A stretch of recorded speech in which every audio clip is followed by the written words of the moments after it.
मराठा समाजाला न्याय द्या, त्याबद्दल आमच्या मनामध्ये कुणाच्याही मनामध्ये दुमत नाही। ज्यांच्या कुणबी नोंदी आहेत त्यांना सर्टिफिकेट मिळालं पाहिजे, हा शासन निर्णय आहे। परंतु मराठा समाजाला न्याय देताना ओबीसी वरती अन्याय झाला नाही पाहिजे, ही सगळ्या लोकांची भावना आहे।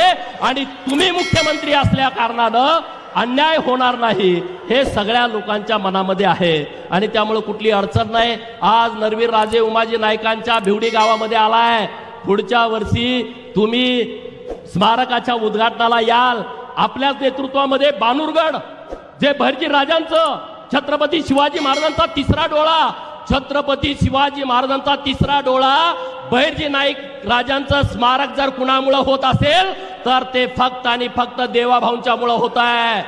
आणि ते पण विरोधी पक्षात असताना, सरकार असताना नाही। देवाभाऊंनी आदेश दिले की तिथं स्मारक झालं पाहिजे।